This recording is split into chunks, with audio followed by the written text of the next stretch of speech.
बिल्कुल आप ऐसा मानो कि आप बिस्लेरी की पानी की बोतल लेते हो 20 रुपये की और वो आपको कोई 22 रुपये की देने लगे, तो यहाँ बात 2 रुपये की नहीं है, 2 रुपये कुछ भी नहीं होते। यहाँ बात है चीटिंग की, यहाँ बात है इन्फॉर्मेशन नहीं सही से दी जा रही। और एक और चीज़, अगर ये वीडियो रॉयल एनफील्ड वालों तक पहुँच पाती है तो आप मुझसे चार्ज लिए गए हैं। मैंने इसके लिए रॉयल एनफील्ड को मेल भी करा है कि जो आपकी फ्री सर्विस है वो फ्री सर्विस जब है जब जो पीरियोडिक मेंटेनेंस है, ये जो गड़बड़ करते हैं ये केवल और केवल आपके सर्विस सेंटर वाले ही करते हैं। नमस्कार दोस्तों, आज इस वीडियो में आपको बताने वाला हूँ, जैसा कि आप जब भी हम रॉयल एनफील्ड पर जाते हैं और जैसे मेरे पास है बुलेट 350 डुअल चैनल ABS, तो जब भी आप डीलरशिप पे जाओगे तो वहाँ आपसे कहा जाता है कि जो बुलेट है उसकी सर्विस पहली 4 फ्री होती हैं आपकी। पहली होती है 500 किलोमीटर पर, फिर होती है 5000 किलोमीटर पर, फिर होती है 10,000 किलोमीटर पर, फिर होती है आपकी 15,000 किलोमीटर पर। तो जब आप पूछोगे जी सर्विस का क्या शेड्यूल है इसका, तो वो बोलते हैं फ्री है सर्विस सारी। तो क्या सर्विस वास्तव में फ्री है? और मेरी नज़र में, क्योंकि अभी रिसेंटली मेरी बाइक की 4th सर्विस हुई है, मेरी मतलब हमारी बाइक की, मैं और मेरे भाई हैं दोनों की हमारी बाइक है, तो उसकी अभी 4th सर्विस हुई है। और मैंने कुछ एनालाइज़ करा इस बार, करा तो मैंने पिछली बार भी था, लेकिन इस बार क्योंकि बिल बहुत ज़्यादा हाई आ गया तो मेरी आंखें खुली और मुझे लगा कि ये चीज़ मुझे आपको भी बतानी चाहिए कि सर्विस जो कहा जा रहा है फ्री है वो वास्तव में फ्री नहीं है। दूसरा, मैं आपसे भी कहूँगा और आपको मैं बताऊँगा भी कि जो इसकी मैनुअल आती है उसमें तो एक सर्विस का आपको शेड्यूल होता है और एक होता है आपका पीरियोडिक मेंटेनेंस चार्ट या पीरियोडिक मेंटेनेंस टेबल।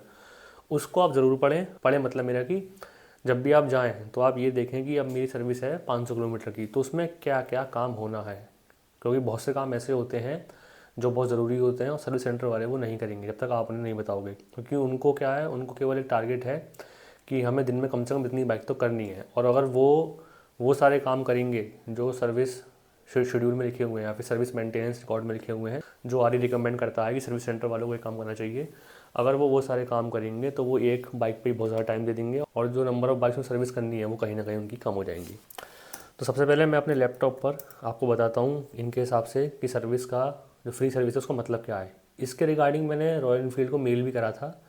मेल कब करा था वो भी आपको बताऊंगा, क्योंकि जब मुझे पता लगा था मैंने कि अच्छा ये मतलब नहीं है इसका सर्विस का, फ्री सर्विस का, तब मैंने रॉयल एनफील्ड को मेल भी करा था। वो भी मेल मैं आपको दिखा दूंगा। तो ये जो मेरे सामने आप देख रहे हैं ये है रॉयल एनफील्ड की owners manual BS6 ABS dual channel, जो कि मेरी बाइक है स्टैंडर्ड 350 डुअल चैनल ABS। इसमें अगर आप इसके इंडेक्स में आएंगे तो आप इसके इंडेक्स में आप देखोगे तो यहाँ पे लिखा हुआ है आपका सर्विस मेंटेनेंस रिकॉर्ड, जो कि हमारा पेज नंबर 130।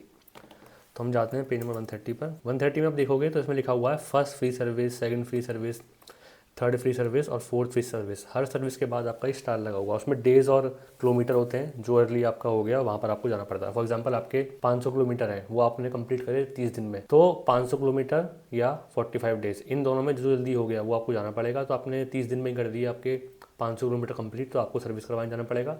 फॉर एग्जाम्पल आप करते हैं अपने 500 किलोमीटर कंप्लीट 60 दिन में, तो उस केस में आपका 45 डेज़ पहले आ गया, तो आपको 45 डेज़ पर जाना पड़ेगा, रेस्पेक्टिव आपने कितने 500 किलोमीटर कंप्लीट करें नहीं करे। तो आप देखोगे हर सर्विस के बाद एक स्टार लगा हुआ है। और ऐसे ही आपका हर जो भी, अगर मान लीजिए आपके पास कोई 650 बाइक है या कोई और अलग मॉडल है, तो मे बी मेरे हिसाब से डिफरेंट ही होगा उसका शेड्यूल। 350cc के लिए शायद ये शेड्यूल है हर बाइक के, चाहे आपकी हंटर हो, क्लासिक हो, आपकी कुछ भी हो। तो स्टार के बाद लिखा है labour is free for this service alone. इनका कहने का मतलब है कि लेबर आपकी इस सर्विस के लिए फ्री होगी, लेकिन कोई भी, अगर आप जैसे नीचे भी लिखा हुआ है cost of part, lubricants, filter and other consumable, ठीक है। अगर आप देखोगे पार्ट हो, लुब्रिकेंट हो, फिल्टर हो, ये आपकी लेबर नहीं है, ये आपके एक तरीके से आप मान सकते हो कोई टेंजिबल थिंग है जिनको हम टच कर सकते हैं। तो अगर कोई भी आप लेबर के अलावा कुछ भी चीज़ अपनी बाइक में लगवाते हो तो वो आपकी चार्जेबल होगी। अब यहाँ पर भी बहुत एक छुपी हुई बात है, मैं आपको बताता हूँ। अगर आप आगे पढ़ोगे तो लिखा हुआ है इसमें are chargeable to the customer on their respective service activities, ठीक है। अब यहाँ पर जो मेन है वो है आपका रेस्पेक्टिव सर्विस एक्टिविटीज़। इन्होंने कहा है कि उसके लिए आप जाओ periodic maintenance chart for respective service activities. मैं आपको और तरीके से बताता हूँ। इन्होंने कहा है कि जो आपकी सर्विस, मतलब जो आपकी सर्विस शेड्यूल में जो जो होना है उस पर जो लेबर है वो चार्जेबल नहीं होगी, लेकिन अगर उसमें कोई भी पार्ट जो जो सर्विस में होना है, रेस्पेक्टिव सर्विस एक्टिविटीज़ जो जो सर्विस में होना है, अगर उसमें कोई भी आपका पार्ट है, लुब्रिकेंट है, या फिर आपका फ़िल्टर हो गया, फिर कोई भी कंज्यूमर चार्ज है, वो आपके उसके पैसे आपको देने पड़ेंगे। तो इन्हें कहा है refer to periodic maintenance chart. चलिए अब चलते हैं पीरियोडिक मेंटेनेंस चार्ट। वो है आपका 109 पेज पर। इसमें लिखा है पहला सीरियल नंबर हो गया, डिस्क्रिप्शन हो गया। अगर हम आते हैं पहली जो हमारी फ्री सर्विस होती है वो होती है आपकी 4, तो वो आपकी 500 किलोमीटर हुई, 5000 किलोमीटर हुई, 10,000 किलोमीटर हुई, 15,000 हुई, उसके बाद कोई हम नहीं देखते हैं। ठीक है, उसके लिए आपको AMC लेना पड़ता है, एनुअल मेंटेनेंस कॉन्ट्रैक्ट होता है, तो अगर आप उसे लेते हो तो उसमें आपकी लेबर फ्री हो जाती है, लेकिन उसके लिए आपको पैसे देने पड़ते हैं। जैसे अभी मैंने परचेस करा है तो वो 2 सर्विस का है, यानी कि 20,000 किलोमीटर पर सर्विस जो मेरी होगी और जो मेरी 25,000 किलोमीटर सर्विस होगी, या फिर अगले 1 साल तक, क्योंकि ये दोनों सर्विस 6 महीने में होंगी। तो वही क्राइटेरिया आपका आ गया, या तो मैं किलोमीटर पहले कवर कर लूँ या फिर मैं टाइम पहले निकल जाता है, तो दोनों में से जो पहले होगा विच एवर जल्दी है उस पर मेरे को मिलेगा। तो कुल मिला के अगली 2 सर्विस या फिर 1 साल तक मेरा जो AMC है वो वैलिड है। वो उसकी कॉस्ट पड़ी थी अराउंड 1449, आपके 1500 रुपये के आसपास। अब अगर हम आते हैं पहली सर्विस पे, तो पहली सर्विस में आपको देखो क्या है, इंजन ऑयल, R का मतलब है रिप्लेस, I का मतलब है इंस्पेक्ट। मैं आपको दिखा देता हूँ, एक बार नीचे भी लिखा हुआ है इसमें, कहाँ गया कहाँ गया कहाँ गया, ये रहा। A का मतलब है एडजस्ट, C का मतलब है क्लीन, I का मतलब इंस्पेक्ट, ठीक है, और L का मतलब लुब्रिकेट हो गया आपका, R का मतलब हो गया रिप्लेस। तो एडजस्ट करने में, क्लीन करने में, इंस्पेक्ट करने में, लुब्रिकेट करने में या फिर रिप्लेस करने में, इसमें जो भी लेबर चार्ज है वो रॉयल एनफील्ड आपसे चार्ज नहीं करेगा। ऐसे ही इसमें बहुत सारी चीज़ें हैं। मेन जो आपको बताना चाह रहा हूँ वो है आपकी 10,000 किलोमीटर वाली सर्विस। इसमें जो भी काम है, जैसे आपके 500 किलोमीटर वाले हुए, सर्विस सेंटर वाले क्या करते हैं, वो केवल क्या करेंगे, वो केवल ऑयल चेंज कर देंगे आपका, वो केवल आपके जो एयर फिल्टर है वो चेंज कर देंगे, जो ऑयल फिल्टर है वो चेंज कर देंगे, जो उसकी रहेंगे वो चेंज कर देंगे। उसके अलावा वो कुछ भी नहीं देखते हैं, ठीक है। और ना ही आपको एडवाइस करते हैं कि भाई आपकी पीरियोडिक मेंटेनेंस में ये लिखा है, क्या आपको इनसे जुड़ी कोई दिक्कत आ रही है। अगर आपको इनसे जुड़ी कोई दिक्कत आ रही है, फॉर एग्जांपल ये है starter motor and starter relay connection, क्या आपको स्टार्ट मोटर में कोई दिक्कत आ रही है, कि स्टार्ट करने में कोई दिक्कत आ रही है, कुछ आपका इलेक्ट्रिकल कोई दिक्कत तो नहीं है, वो आपसे पूछेंगे भी नहीं। फॉर एग्जांपल मैं तो यूथ हूँ और आप भी यूथ ही होंगे जो वीडियो देख रहे होंगे ज़्यादातर, आपको शौक है बाइक चलाने का, ठीक है, तो जब आपको शौक होता है बाइक चलाने का तो आप उसकी मेंटेनेंस भी करते हो, आप उसकी छोटी छोटी आवाज़ पर ध्यान दोगे, ठीक है। तो आप तो पढ़ लोगे लोग, लेकिन मान लीजिए कोई व्यक्ति ऐसे मेरे सामने, जहाँ मैं रहता हूँ, सामने वाले अंकल ने अभी वो ली थी आपकी करीब करीब 6 महीने पहले आपकी बेटालियन ब्लैक, जो आपकी सिंगल डिस्क आती है बुलेट, तो उन्होंने ली थी। अब उनकी एज मेरे हिसाब से 45 होगी, ठीक है, 45 तो आराम से होगी। उनका बेटा लगभग मेरे से, जितना मुझे लगता है 5-7 साल ही छोटा होगा, ठीक है। तो वो जो 45 ईयर्स ओल्ड मेल ने जो आपकी बाइक ली है, क्या उस पर इतना टाइम है कि वो इस मैनुअल को पढ़ेगा, ठीक है। फिर उसे तो लगेगा कि सब कुछ नॉर्मल है, आवाज़ आती होगी। अच्छा, नई वाली बुलेट में बहुत रिफाइनमेंट है, उसमें आवाज़ आना एक खतरे की बात है। पुरानी वाली बुलेट में नॉर्मल था, जैसे उसमें आपकी जो हाइड्रोलिक है उसकी आवाज़ आती थी, यहाँ आपकी टैबलेट की आवाज़ आती है, तो आपको उसको टेस्ट करना होता है। अब हमें तो पता है कि हम तो भाई यूट्यूब पर देखते रहते हैं कि टैबलेट की आवाज़ कैसे आती है, खुद भी देखते रहते हैं, लेकिन जो व्यक्ति पुराने ज़माने का है, जिसने बहुत पहले बुलेट देखी है, अब उसको क्या पता है यहाँ को दिक्कत आती है। तो ये काम कायदे में सर्विस सेंटर वालों को होना चाहिए, उनको पूछना चाहिए कि भाई आपकी बाइक में क्या ये दिक्कत है। चलो आप नहीं पूछ सकते तो आप हमें एक कोई चेकलिस्ट दे सकते हो कि भाई मेरी बाइक में ये दिक्कत है, तो आप उसको देख लेना। अगर नेसेसरी है चेंज करवाना तो आप चेंज करवा सकते हैं। मेरे साथ दिक्कत क्या हुई थी, मैं गया था अपनी बाइक की सर्विस कराने 10,000 किलोमीटर पर, ठीक है, तो 10,000 किलोमीटर हो गया, ठीक है। अब मैं आपको और दिखाता हूँ, इसमें लिखा है आपका 10,000 किलोमीटर पर थ्रॉटल बॉडी, इसमें लिखा है कि अगर आप देखोगे तो throttle body should be remove from the vehicle and clean with dry microfibre cloth, ठीक है। और थ्रॉटल बॉडी क्या है आपकी, हर 10,000 किलोमीटर पे साफ़ होनी ही चाहिए। अब मुझे उस टाइम मैंने शुरुआत में पढ़ी थी, बाद में मैं इसको भूल गया, मुझे याद भी था मुझे साफ़ करवानी, लेकिन मैं भूल गया। अच्छा, सर्विस सेंटर वालों ने वो साफ़ नहीं करी। अब इसमें लिखा है हर 10,000 किलोमीटर पर होनी है, ठीक है। जैसे मैंने आपको बताया था कि जो आपकी फ्री सर्विस है, वो फ्री सर्विस जब है जब जो पीरियोडिक मेंटेनेंस है उसमें ही आप वो काम करवाते हो। फॉर एग्जांपल, अगर थ्रॉटल बॉडी क्लीन 10,000 किलोमीटर पर है, आप 10,000 किलोमीटर पर इसको क्लीन ना करवा के आप करवाते हो 15,000 किलोमीटर पर, तो यहाँ ये जो थ्रॉटल बॉडी क्लीनिंग थी, ये आपकी पीरियोडिक मेंटेनेंस में नहीं आई। भले ही आपकी जो 15,000 किलोमीटर है वो आपकी फ्री सर्विस में आते हैं, लेकिन जो थ्रॉटल बॉडी क्लीनिंग थी वो थी 10,000 किलोमीटर के हिसाब से। तो यहाँ जो सर्विस सेंटर वाले हैं वो खेल जाते हैं, यहाँ आपसे वो 15,000 किलोमीटर पर आपने करवाई है तो वहाँ आपसे चार्ज लेते हैं, मुझसे चार्ज लिए गए हैं। मैंने इसके लिए रॉयल एनफील्ड को मेल भी करा है, कल ही करा था, अभी उनका जवाब आएगा। और रॉयल एनफील्ड का जो कस्टमर सपोर्ट है वो सपोर्ट करता है। ये जो गड़बड़ करते हैं ये केवल और केवल आपके सर्विस सेंटर वाले ही करते हैं। तो मैं आपको एक और चीज़ दिखाता हूँ स्पार्क प्लग के हिसाब से, जो मैं आपसे कह रहा था कि जो मैंने रॉयल एनफील्ड को मेल भी करा था। ये आप देखोगे तो 10,000 किलोमीटर पर आपका जो स्पार्क प्लग है वो CNA मतलब आपका क्लीन एंड एडजस्ट करा जाता है, सॉरी चेक एंड एडजस्ट करा जाता है। जो भी आपका सर्विस करेगा लड़का, वो आपके स्पार्क प्लग खोलेगा, वो चेक करेगा कि भाई इसमें कोई दिक्कत तो नहीं है, ठीक है। अगर नहीं दिक्कत है तो उसको लगा देगा वो। अगर कोई दिक्कत है तो वो आपसे बोलेगा कि सर इसमें कोई दिक्कत है, इसमें आपके मुझे लग रहा है कि इसमें कार्बन ज़्यादा डिपॉजिट है, तो आप इसको चेंज करवा लीजिए। अगर आपको करवाना है तो, नहीं करवाना है तो आप बाद में भी करवा सकते हैं, ठीक है। उसने हमें एडवाइस दे दी। अब अगर हम उस टाइम चेंज नहीं करवाते हैं तो वो हमारी गलती है। अगर आप उसी टाइम चेंज करवा लोगे 10,000 किलोमीटर पर, तो अगर आप देखोगे तो इसमें ना तो 500 किलोमीटर पर स्पार्क प्लग के बारे में कुछ है, ना 5,000 किलोमीटर में स्पार्क प्लग के बारे में कुछ है, ना 10,000 में आया है आपका, ना 15 पे। तो आप चाहे 500 में करवाओ, चाहे 5,000 में करवाओ, चाहे 15,000 पे आप वो करवाओ स्पार्क प्लग चेंज।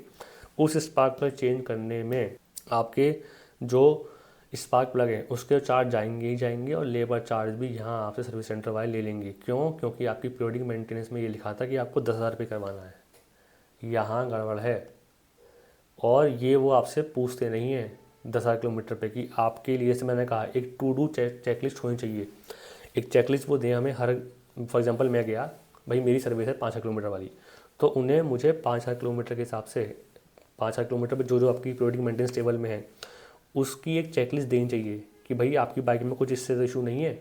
और अगर वो चेकलिस्ट नहीं देते हैं तो एटलीस्ट कुछ पार्ट ऐसे होते हैं जो उन्हें खुद चेक करने चाहिए, जैसे कि स्पार्क प्लग है। अब मेरे साथ इशू क्या हुआ था, 10,000 किलोमीटर पे मैंने स्पार्क प्लग चेंज नहीं करवाया था। उसके बाद क्या हुआ, मेरी बाइक ने मिसिंग शुरू कर दी, ठीक है। बाइक नई थी, 10,000 किलोमीटर कुछ भी नहीं होते रॉयल एनफील्ड जैसी बाइक को। अब बाइक बहुत अच्छी है, बाइक में कोई दिक्कत नहीं है, ये केवल वीडियो बना रहा हूँ सर्विस सेंटर वालों के लिए। और अगर आप अपनी बाइक को सर्विस कराने जाते हैं तो आप ध्यान रखें कि जहाँ जो लिखा हुआ है उसको वहीं रिप्लेस करवा लो या वहीं उनसे चेक करवा लो, वरना आप उसके अलावा जाओगे तो वो आपसे लेबर चार्ज तो, मतलब उससे वो आपसे उस पार्ट के चार्ज तो लेंगे, लेबर चार्ज ऊपर से ले लेंगे, और लेबर चार्ज बहुत हाई होते हैं इनके। उसके बाद बाइक ने मिस मारना शुरू कर दिया। मैं थ्रॉटल दे रहा हूँ फॉर एग्जाम्पल, और ज़्यादातर दिक्कत वहाँ होती थी जहाँ थोड़ी सी चढ़ाई है, जैसे मान चढ़ाई आपने, जब सड़क ऊपर की तरफ होती है तो आपको थ्रॉटल थोड़ा ज़्यादा देना पड़ता है, तो वहाँ बाइक आपकी मिस कर रही थी। मैंने थोड़ा समझा पढ़ा, फिर मुझे समझ में आया कि स्पार्क प्लग का इशू है। फिर मैं अपना स्पार्क प्लग चेंज करवाने गया। मैं वहाँ स्पार्क प्लग चेंज कराने गया, मेरे से लेबर चार्ज ले लिया। मैंने उनसे पूछा, भाई जब मेरी बाइक फ्री सर्विस में है ऑलरेडी, तो आप फ्री चार्ज क्यों ले, मुझसे लेबर चार्ज क्यों ले रहे हैं? तो उन्होंने मुझे बताया कि आपकी बाइक जो है, ये जो पीरियडिक मेंटेनेंस टेबल है उससे अलग आई है।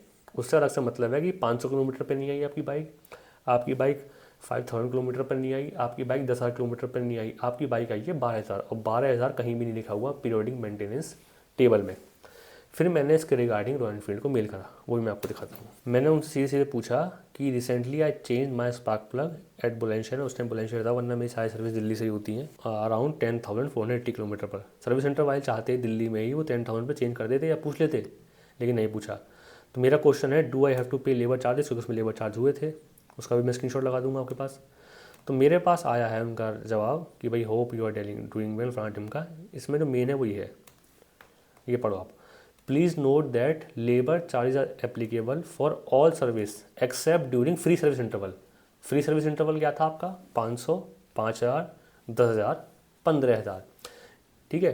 तो लेबर चार्ज हर जगह एप्लीकेबल होंगे, केवल आपकी फ्री सर्विस को छोड़ के। और फ्री सर्विस के बाद भी अगर आपकी बाइक, फ्री सर्विस तो है ही, और अगर आपकी बाइक अंडर वारंटी भी है। हालांकि मुझे वारंटी वाला पॉइंट समझ में इतना नहीं आया, क्योंकि वारंटी तो आपकी 3 साल तक बाइक की होती ही होती है, तो और सर्विस तो आपकी 18 महीने में मैक्सिमम खत्म हो जाती है, तो पता नहीं वो क्यों लिखा है, होगा, ठीक है। उन्होंने लिखा है since this replacement was done out of free service period. Free service period मतलब कि 10,000 रुपये नहीं कराया, मैंने कराया 480 किलोमीटर बाद, तो आउटसाइड फ्री सर्विस पीरियड हुई है, तो labour charge would be applicable as per standard service policy. ठीक है, उन्होंने जवाब दे दिया, हम कुछ कर नहीं सकते, ठीक है। और ये बात आपको सर्विस सेंटर वाले बताते नहीं है, वरना उनका कैसे जेब भरेंगे, भाई गलती उनकी है। बात यहाँ पर ये नहीं है कि लेबर चार्ज कितना गया। अगर मान लीजिए हम 2.5 लाख की बाइक लेकर बैठे हैं, तो अगर 1,000 रुपये सर्विस में ऊपर चले गए तो कोई दिक्कत नहीं है, लेकिन ये एक चीटिंग है। बिल्कुल आप ऐसा मानो कि आप बिस्लेरी की पानी की बोतल लेते हो 20 रुपये की, और वो आपको कोई 22 रुपये की देने लगे, तो यहाँ बात 2 रुपये की नहीं है, 2 रुपये कुछ भी नहीं होते।